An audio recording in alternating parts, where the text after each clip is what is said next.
Hello बच्चों, let's start the question. So the question says the number of solutions of 2 cos x equals mod of sin x where x belongs to 0 to 4 pi is. So इस question में हम basically graphs का use करेंगे, ठीक है। तो इस question में हम बेसिकली ग्राफ्स का यूज करेंगे और आपको ये पता होना चाहिए कि जो cos x का ग्राफ है और sin x का ग्राफ है वो एक्चुअली कैसा दिखता है, राइट। तो चलो देखते हैं। मान लो कि ये जो ग्राफ है ये हमारा cos x का ग्राफ है, ठीक है। तो cos x का जो ग्राफ होता है वो कुछ ऐसा होता है, राइट। कुछ ऐसा,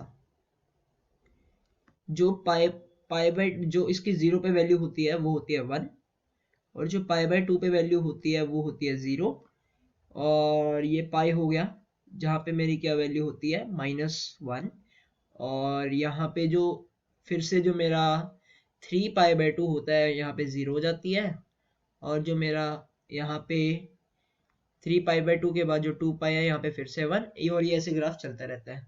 सिमिलरली अगर मैं मॉड ऑफ साइन एक्स की बात करूँ, ठीक है, पहले साइन एक्स की बात करता हूँ फिर मॉड ऑफ साइन एक्स की बात करूंगा।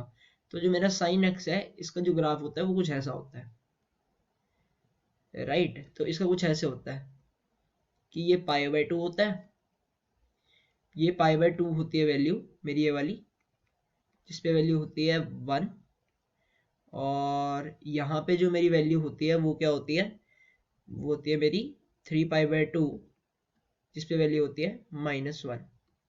और जो मेरे ये वाले पॉइंट्स है, ये पॉइंट है पाई और ये पॉइंट है 2 पाई, तो n पाइस पे इसकी वैल्यू 0 रहती है।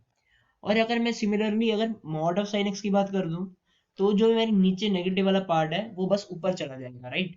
तो चलो देखते हैं कैसे जाएगा ये ऊपर।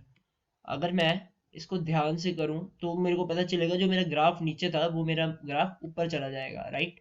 तो चलो देखते हैं मॉड ऑफ साइन एक्स का ग्राफ कैसा होता है। मॉड ऑफ साइन एक्स का ग्राफ ये कुछ ऐसा होगा, जैसे पहले ऊपर था। अब जो पहले ऊपर था ना, जो नीचे था ना वो ऊपर का ऊपर रहेगा ऐसे, और ये कुछ ऐसे जाएगा, ये कुछ ऐसा जाएगा, ठीक है। तो ये 3 पाई होगा, 2 पाई होगा, पाई होगा, और ये 0 होगा, ठीक है। तो ये मॉड ऑफ साइन एक्स का ग्राफ होगा, ठीक है।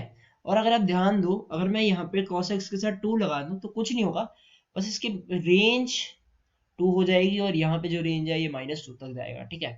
और पाई बाय 2 पे वैल्यू फिर भी 0 ही रहेगी। अब एक काम करते हैं, इनका कंबाइंड ग्राफ बनाते हैं, ठीक है। तो पहले मैं क्या करता हूँ, 2 cos x का ग्राफ बनाता हूँ। हमें वैसे ऐसा कुछ गिवन था, 2 cos x equals to mod of sine x. मुझे बताने इसके कितने सोल्यूशन होंगे, ठीक है। x मेरा कहाँ से कहाँ तक होगा, 0 से 4 पाई तक, राइट। तो चलो एक काम करते हैं, पहले मॉड ऑफ साइन एक्स का बनाते हैं। तो मॉड ऑफ साइन एक्स का कुछ ऐसा होगा,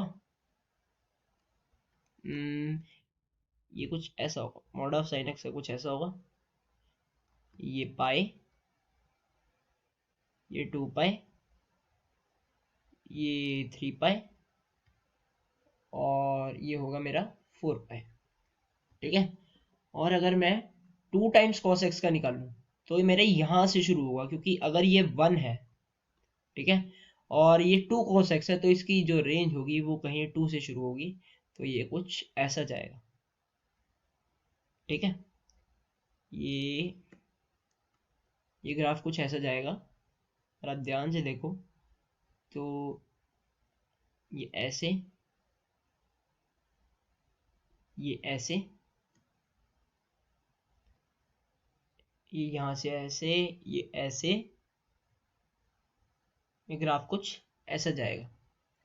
और मैं जो भी वैल्यूज देख रहा हूँ वो मैं कहाँ तक देख रहा हूँ, 4 पाई तक के लिए देख रहा हूँ, क्योंकि हमें जो बोला गया है वो x है 0 से 4 पाई तक, राइट। और ये यहाँ पे क्या होगी वैल्यू, -2 वैल्यू होगी। अब आप ग्राफ से देख सकते हो कि ये कितने पॉइंट्स पे इंटरसेक्ट कर रहे हैं दोनों ग्राफ, वो है 1, 2, 3 और 4। तो 4 पॉइंट्स ऐसे हैं जहाँ पे ये दोनों इक्वेशंस इक्वल होंगी, राइट। सो जो मेरे सॉल्यूशंस है वो है 4। तो मेरा सी ऑप्शन है वो करेक्ट ऑप्शन है, जो मेरे को बोल रहा है we have 4 solutions, right? So C is going to be my correct option. I hope you guys understand. Best of luck. Thank you.